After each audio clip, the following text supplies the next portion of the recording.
Hi friends, welcome back to my channel. Previous कुछ videos में हमने डील किया था basic concept, rate of tax, surcharge, marginal relief, ये सभी कुछ मैंने डील किया था। आज से मैं स्टार्ट करता हूँ PGBP.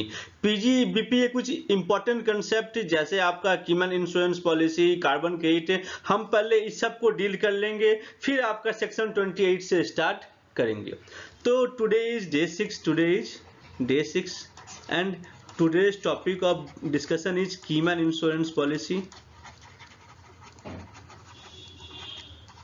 Keyman insurance policy and carbon credit. आप ये समझ के रखिए, इस वीडियो में आपको समझ में आएगा कि डिपार्टमेंट अमेंडमेंट क्यों लेके आते हैं। एक सिंपल सी चूहा और बिल्ली का दौर लगा रहता है, एसएससी भागते रहते हैं, डिपार्टमेंट पीछा करता रहता है। तो किस तरीके से अमेंडमेंट आते हैं, किस तरीके से लूफॉल जो एसएससी वो उठाते हैं, डिपार्टमेंट को पता लगता है कि ये तो एसएससी में उसको चुना लगा गया, अब इस तरीके से उसके लूफॉल को दूर करते हैं और फिर से उस एसएससी को पकड़ा जाता है। तो इस तरीके से देखिए किस तरीके से ये आपको बहुत इंटरेस्टिंग लगेगा और ये एक टेक्स्ट को सीखने का अपने तरीके से एक नया तरीका होगा, जिसमें मैं आपको स्टोरी के साथ रियल टाइम स्टोरी के साथ जो रियल लाइफ स्टोरी है उसके साथ मैं आपको डील करूंगा ताकि आपके अंडरस्टैंडिंग के लिए अच्छा हो।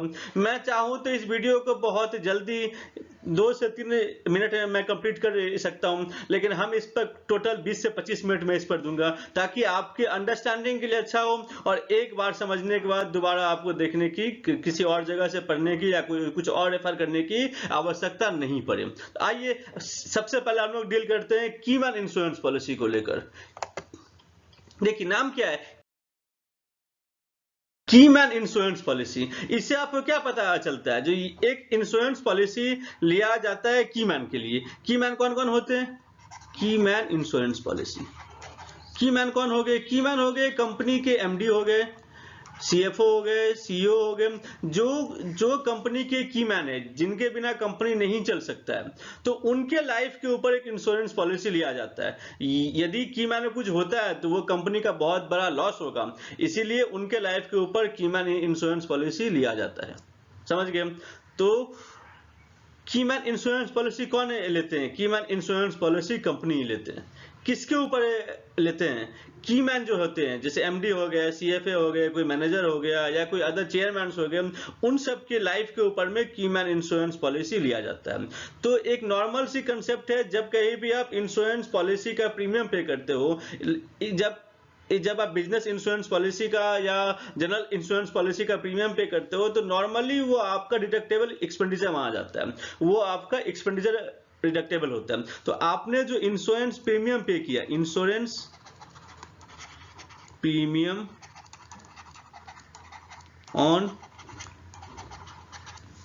कीमैन इंश्योरेंस पॉलिसी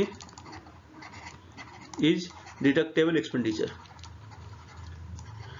तो जो भी आपने कीमैन इंश्योरेंस पॉलिसी, जो भी आपने प्रीमियम पे किया है, वो आपका डिडक्टेबल एक्सपेंडिचर है। तो होता क्या था, पहले करते क्या थे, देखो कैसे प्लानिंग करते थे, कितने शातिर लोग थे।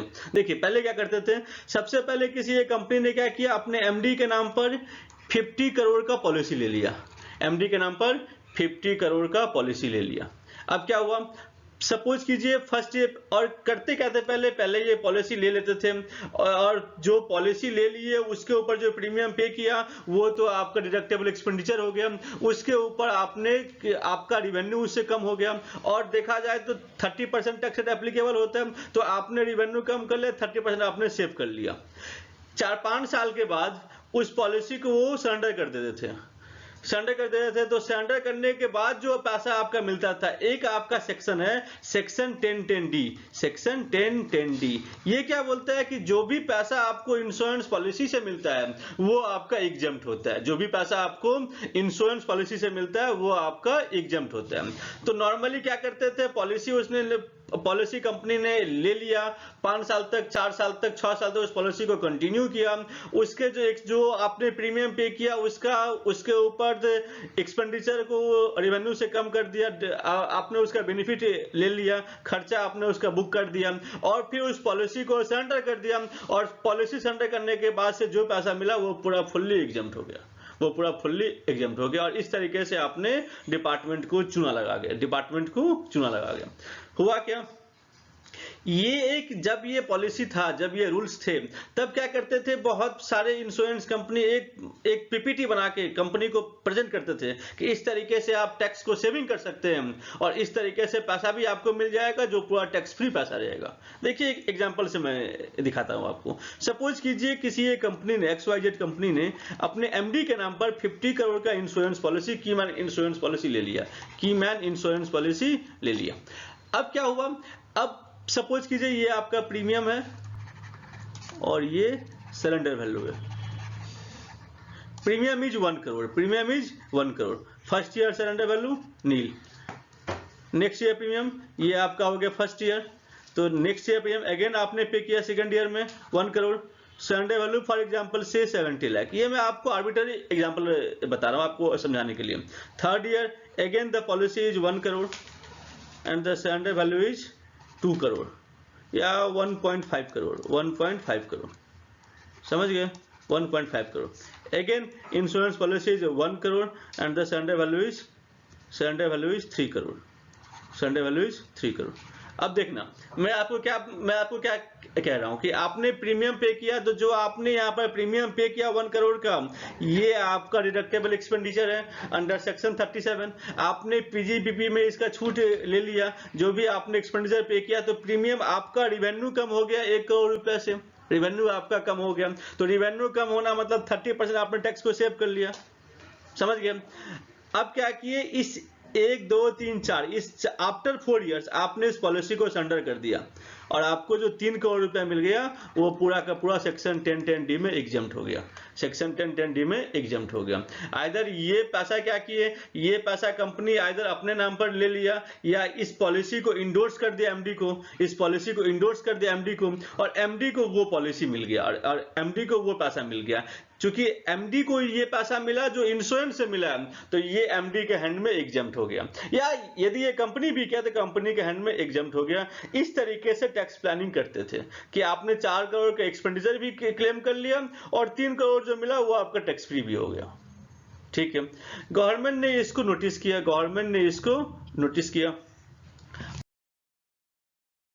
और गवर्नमेंट ने इसके लिए बहुत सारे अमेंडमेंट लेके आए। गवर्नमेंट ने इस पॉइंट को एड्रेस करने के लिए बहुत सारे अमेंडमेंट लेके आए। देखिए ये अमेंडमेंट कहाँ आया, अभी हम इसी को लेकर डील करेंगे। सबसे पहले अमेंडमेंट आया सेक्शन 1010D में। 1010D क्या था, जो भी पैसा प्रीमियम जो भी आपको इंश्योरेंस से मिलता है वो एग्जम्प्ट होता है। तो सबसे पहले अमेंडमेंट सेक्शन 1010D में आया कि जो पैसा कीमैन इंश्योरेंस पॉलिसी से मिलेगा वो एग्जम्प्ट नहीं होगा। समझ गए। तो फर्स्ट क्या इससे अमेंडमेंट आए, पहले हम उसको डील करते। देखिए क्या अमेंडमेंट आए। इस टैक्स प्लानिंग को नलीफाई करने के लिए गवर्नमेंट कहां अमेंडमेंट लाया और क्या अमेंडमेंट लाया। सबसे पहला अमेंडमेंट आया सेक्शन 1010D। सेक्शन 1010D में क्या किया गया, जो भी पैसा आपको कीमैन इंश्योरेंस पॉलिसी से मिलेगा वो एग्जम्प्ट नहीं होगा। Amount received from keyman insurance policy is not exempt under section 10 subsection 10D। दूसरा क्या आया गया, दूसरा आपका अमेंडमेंट लाया गया सेक्शन 16 एंड 17 में, जो आपका सैलरी को लेकर है, जो आपको सैलरी को लेकर है। सपोज कीजिए यदि उस पॉलिसी को इंडोर्स कर दिया गया एमडी के लिए, यदि इस पॉलिसी को एमडी को दे दिया गया, एमडी के नाम पर इंडोर्स कर दिया गया, तो क्या होगा, एमडी के नाम पर यदि इंडोर्स कर दिया जाएगा तो ये आपका profit in lieu of salary में आएगा, ये आपका सैलरी का पार्ट बन जाएगा। इसीलिए अमेंडमेंट किया गया, जो कीमैन इंश्योरेंस पॉलिसी जिससे जो भी आपको पैसा मिलेगा एज एन एम्प्लॉय कौन, एमडी एम्प्लॉय होते हैं, डायरेक्टर एम्प्लॉय होते हैं, सीएफओ एम्प्लॉय होते हैं, तो जो कोई भी एम्प्लॉय को मिलेगा वो सैलरी का पार्ट में आ जाएगा। देखिए और एक अमेंडमेंट कहां आया, सेक्शन 28। सेक्शन 28 ही हमारा इस टॉपिक का रिलेवेंट है। हम जब पीजीपीबी में जाएंगे तो सेक्शन 28 चार्जिंग सेक्शन है, उस समय मैं आपको कीमैन इंश्योरेंस पॉलिसी के बारे में बताऊंगा। अभी मैं बता रहा हूं, उस समय आप इसको लिंक कर पाओगे। तो सेक्शन 28 में क्या किया गया, सेक्शन 28 चार्जिंग सेक्शन में लाया गया कि यदि ये पॉलिसी का मैच्योर्ड वैल्यू, सरेंडर वैल्यू यदि कंपनी को मिलता है तो वो आपका पीजीबीपी के अंदर में टैक्सेबल होगा। समझ गए? यदि वो इंश्योरेंस पॉलिसी को इंडोर्स नहीं किया, खुद अपने पास रखा, तो ये आपका पीजीबीपी के अंदर में टैक्सेबल होगा in the hands of company. यदि मान लीजिए ये आपका समझ गए, यदि मान लीजिए यदि वो जिसके नाम पर पॉलिसी लिया गया है वो आपका एम्प्लॉय नहीं है, वो आपका एम्प्लॉय नहीं है, उस समय क्या करेंगे? उस समय तो ये एप्लीकेबल नहीं होगा, इस समय तो ये एप्लीकेबल नहीं होगा। देखिए धीरू भाई अंबानी जो रिलायंस ग्रुप के चेयरमैन थे, उन्होंने कहा था कि मैं रिलायंस ग्रुप से एक पैसा भी नहीं लूंगा, रिलायंस ग्रुप से मैं एक पैसा भी नहीं लूंगा, जस्ट 1 रुपी सैलरी पर वो चेयरमैन थे। होता क्या था, कंपनी रिलायंस ग्रुप क्या करती थी, इनके नाम पर कीमैन इंश्योरेंस पॉलिसी लेकर रखी थी और कीमैन इंश्योरेंस पॉलिसी को इंडोर्स कर देती थी चेयरमैन के नाम पर, और सरेंडर वैल्यू चेयरमैन को मिल जाता था। चूंकि chairman is not an employ, chairman employ भी नहीं होता, इसीलिए सेक्शन 56 एंड 57 को, section 56 and 57 pertains to income from other sources, इसको भी अमेंड करना पड़ा, और ये बताया गया कि यदि कीमैन इंश्योरेंस पॉलिसी को आप इंडोर्स करते हो एक ऐसे को जो आपके कंपनी का एम्प्लॉय नहीं है, जो आपके कंपनी का एम्प्लॉय नहीं है, तो उस केस में क्या होगा, ये उस के हैंड में टैक्सेबल होगा under the head income from other sources, under the head income from other sources. समझ गए? तो देखिए किस तरीके से डिपार्टमेंट ने जो टैक्स प्लानिंग था, जो एसएससी टैक्स प्लानिंग कर रहे थे, उसको नलीफाई करने के लिए कहां का अमेंडमेंट को लेके आए। सबसे पहले अमेंडमेंट ये लेके आ गया कि सेक्शन 1010D में जो भी आपको कीमैन इंश्योरेंस पॉलिसी से पैसा मिलेगा वो एग्जम्प्ट नहीं होगा। अब ये पैसा यदि एम्प्लॉय को मिलता है तो वो सैलरी में टैक्सेबल होगा। एम्प्लॉय इन द सेंस यदि उसकी मैन इंश्योरेंस पॉलिसी को इंडोर्स कर देते हैं एम्प्लॉय के नाम पर तो वो सैलरी में टैक्सेबल होगा। यदि उसकी मैन इंश्योरेंस पॉलिसी को इंडोर्स नहीं करते हैं और कंपनी खुद ही उसकी मैन इंश्योरेंस पॉलिसी का सरेंडर वैल्यू ले लेता है तो वो पीजीबीपी का पार्ट होगा, वो profit and gains business and profession का पार्ट होगा।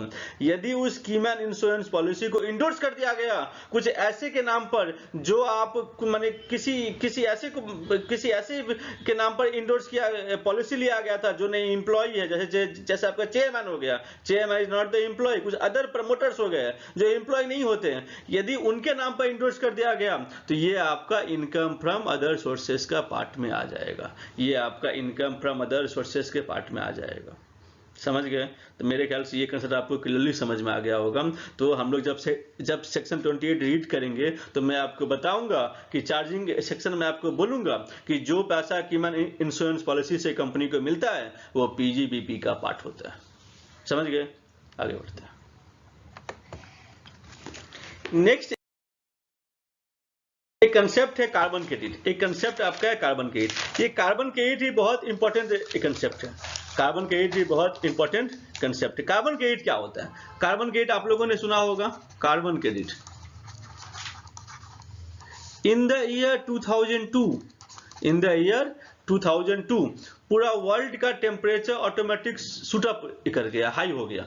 जैसे एक यूरोपियन कंट्री क्या होते हैं, ठंडे देश होते हैं। लंदन का जो टेम्परेचर था, यूरोप का जो टेम्परेचर था वो आपका 52 डिग्री सेंटीग्रेड हो गया। लंदन क्या है? ये आपका एक कोल्ड कंट्री है। कोल्ड कंट्री में 52 डिग्री सेंटीग्रेड होना बहुत बड़ी बात होती है। इतना अधिक टेम्परेचर हाई हो गया, ग्लेशियर पिघलने लगे। तो इस यूएन ने, यूनाइटेड नेशन ने एक आपातकालीन बैठक बुलाई जो आखिर ऐसा क्यों हो रहा है। साइंटिस्ट को एंगेज किया गया और बोला गया कि आप पता लगाओ कि ऐसा क्यों हो रहा है, ऐसा क्या कारण है कि टेम्परेचर शूट अप कर रहा है, टेम्परेचर इंक्रीज कर रहा है, ऐसा क्यों हो रहा है। साइंटिस्ट ने इसको देखा, यूएन में साइंटिस्ट ने इसको देखा और ये मालूम चला जो सूर्य की जो रोशनी पृथ्वी पर आती है वो आपका उसको जो रेडिएशन को रोकने के लिए एक ओजोन लेयर होता है, वो ओजोन लेयर डिप्लीट कर रहा है, ओजोन लेयर पतला हो गया जिस कारण से उस टेम्परेचर को रोक नहीं पा रहा है। और गर्मी अधिक पड़ रही है, गर्मी अधिक हो रही है। तो ये ओजोन लेयर डिप्लीट क्यों हो रहे हैं, इसके ऊपर पता लगाया गया। तो ये मालूम चला कि जो डेवलपिंग नेशन है, जो डेवलपिंग नेशन है, जो भी आपका डेवलपिंग नेशन है, जैसे इसके अंदर इंडिया भी आते हैं, वो लोग करते क्या है, वो लोग क्लोरोफ्लोरोकार्बन CFC, क्लोरोफ्लोरोकार्बन और हाइड्रोक्लोरोफ्लोरोकार्बन, ये जो क्लोरोफ्लोरोकार्बन होते हैं ना, और जो हाइड्रोक्लोरोफ्लोरोकार्बन होते हैं, इसको ये लोग करते हैं क्या, इंडस्ट्री के लिए, कुछ ऐसे इंडस्ट्री है, जैसे आपका शुगर इंडस्ट्री हो गया, वाइन इंडस्ट्री हो गया, कुछ ऐसे इंडस्ट्रीज हैं जो लोग करते क्या है, ये जो CFC और HFC, क्लोरोफ्लोरोकार्बन और हाइड्रोक्लोरोफ्लोरोकार्बन है, ये उसके वेस्ट प्रोडक्ट होते हैं, और इस वेस्ट प्रोडक्ट को वो रिवर में छोड़ देते हैं। वेस्ट प्रोडक्ट को वो रिवर में डिस्पोज्ड इन रिवर में इसको डिस्पोज कर देते हैं, डिस्पोज्ड इन रिवर। अब क्या होता है, जब ये रिवर में जब ये डिस्पोज करते हैं, तो ये फिर रिवर से इवापोरेट होके ये कार्बन लेयर को डिप्लीट कर देते हैं। ये इवापोरेट्स होते हैं और ये ओजोन लेयर को ये डिप्लीट कर देते हैं, ओजोन लेयर को ये इरोड कर देते हैं। समझ में आ गया, ओजोन लेयर भी ये डिप्लीट कर रहे हैं, जिस कारण से सूर्य की रोशनी डायरेक्टली आ रही है, वो रोशनी बहुत ही हानिकारक भी है, और जिससे टेम्परेचर भी आपका बढ़ रहा है। तो यूएन ने क्या किया, इससे निपटने के लिए एक फंड बनाया गया, जो डेवलपिंग नेशन को दिया गया। यूएन ने क्या किया, इससे निपटने के लिए एक फंड तैयार किया गया, जो भी डेवलप्ड नेशन है, और यूएन ने क्या किया, एक फंड बनाया, और ये फंड किसको दिया गया, ये फंड दिया गया डेवलपिंग कंट्रीज को दिया गया, डेवलपिंग नेशंस को दिया गया, और बोला गया कि आपके जो भी इंडस्ट्रीज है, स्पेशली इसके अंदर में शुगर इंडस्ट्रीज आते हैं, वाइन इंडस्ट्रीज आते हैं, जो भी आपके इंडस्ट्रीज हैं, जो ये क्लोरोफ्लोरोकार्बन और हाइड्रोक्लोरोफ्लोरोकार्बन को, जो ग्रीन हाउस गैस होते हैं, जो इसको इमिट करें, डिस्पोज करें रिवर में, आप उन सभी कंपनी को बोलिए, उन सभी इंडस्ट्री को बोलिए कि अपना प्रोडक्ट मिक्स चेंज करे, उस प्रोडक्ट मिक्स चेंज करे, जिस कारण से जो डिस्पोज हो रहा है CFC और HFC वो कम हो जाए। समझ में आया। यूएन ने फंड बनाया, डेवलपिंग नेशन को कहा कि आप उस फंड को अपने उस इंडस्ट्रीज को दीजिए जो क्लोरोफ्लोरोकार्बन और हाइड्रोक्लोरोफ्लोरोकार्बन को रिवर में डिस्पोज कर रहे हैं, आप करिए उनको, आप अपना प्रोडक्ट मिक्स चेंज कीजिए ताकि इसको रिड्यूस किया जाए, तो ये टोटल ओवरऑल कंसेप्ट था। अब देखिए इसमें टैक्स का इंप्लीकेशन क्या आता है। गवर्नमेंट ने क्या किया, गवर्नमेंट एक नया सेक्शन लेके आए, सेक्शन 115BG। गवर्नमेंट क्या किए, गवर्नमेंट ने एक नया सेक्शन लेके आया, सेक्शन 115BG। ये क्या हो गया, इसमें एक स्पेशल रेट दिया गया, जो कोई भी इंडस्ट्री अपना प्रोडक्ट मिक्स को चेंज करेगा और जितना टन कार्बन क्रेडिट सेव करेगा, जितना टन कार्बन का एमिशन कम करेगा, उसे कार्बन क्रेडिट दिया जाएगा। ये कार्बन क्रेडिट होगा, ये ट्रेडेबल इन ओपन मार्केट है, इसको आप ओपन मार्केट में ट्रेड भी कर सकते हैं और इसको फ्यूचर में इस्तेमाल भी किया जा सकता है। समझ गए, आप इसका इस्तेमाल भी फ्यूचर में कर सकते हैं। देखिए क्या किया मैंने, गवर्नमेंट ने एक नया सेक्शन लाया, सेक्शन 115BG, सेक्शन 115BG। ये क्या है, ये आपका एक स्पेशल रेट है, गवर्नमेंट ने क्या किया, गवर्नमेंट ने आपको कार्बन क्रेडिट देगा। कार्बन क्रेडिट क्यों देगा, कार्बन क्रेडिट देगा to change in product mix, carbon credit मिलेगा to change in product mix. आप प्रोडक्ट मिक्स को चेंज कर लीजिए, to change in product mix, आप प्रोडक्ट मिक्स को चेंज कीजिए, और प्रोडक्ट मिक्स को चेंज करने के बाद आप जो जितना टन कार्बन, जितना ton greenhouse gases, chlorofluoro hydrochlorocarbon जितना कम आप प्रोड्यूस करेंगे, उतना 1 टन कम प्रोड्यूस करने के लिए आपको 1 कार्बन क्रेडिट मिलेगा। और ये जो कार्बन क्रेडिट है, आप इसको इन कैश भी करा सकते हैं और आप इसको ओपन मार्केट में सेल भी कर सकते हैं। तो ये जो कार्बन क्रेडिट मिलेगा, ये आपका क्या होगा, ये जो आपको कार्बन क्रेडिट मिल रहा है, आप क्या करोगे, इस कार्बन क्रेडिट को आप सेल करोगे या ट्रांसफर करोगे या एक्सचेंज में जाओगे, तो income from transfer of carbon credit, जो भी आपका income from transfer of carbon credit होगा, जो भी आपका income from transfer of carbon credit होगा, उसके लिए टैक्स का स्पेशल रेट आपका 10% होगा। 10% टैक्स का स्पेशल रेट है, 10% आपका टैक्स का स्पेशल रेट है। लेकिन आप लोग को ये पता होना चाहिए, हम लोग आगे भी जब रीड करेंगे, जब कभी भी गवर्नमेंट स्पेशल रेट में टैक्स चार्ज करती है तो अदर बेनिफिट को विड्रॉ कर लेती है, अदर बेनिफिट को विड्रॉ कर लेती है। मतलब इसको ट्रांसफर करने में जो भी आपका खर्चा आएगा, no expenditure is allowed, no expenditure is allowed, no expenditure is allowed. समझ गए?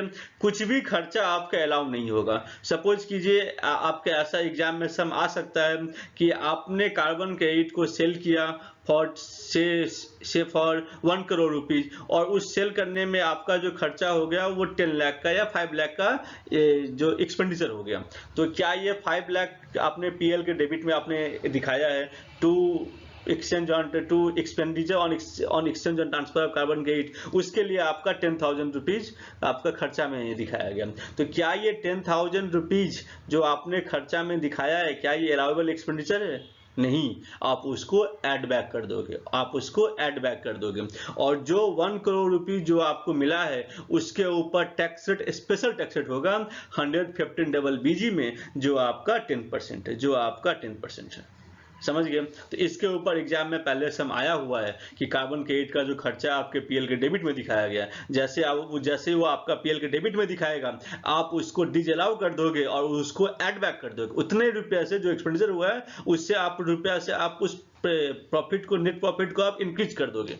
समझ गए? आई होप ये कंसेप्ट आपको समझ में आ गया, बहुत ही इंपॉर्टेंट कंसेप्ट है। चलिए इसके ऊपर मैं थोड़ा सा आउट द सिलेबस बोलता हूँ। अभी जो मैंने कार्बन क्रेडिट बोल दिया, इसके ऊपर मैं थोड़ा सा आउट ऑफ द सिलेबस आपको मैं बोल रहा हूँ। ये आपका टैक्स की पार्ट नहीं है, बट फिर भी आपका अंडरस्टैंडिंग के लिए होना चाहिए, इसलिए मैं आपको बता रहा हूँ।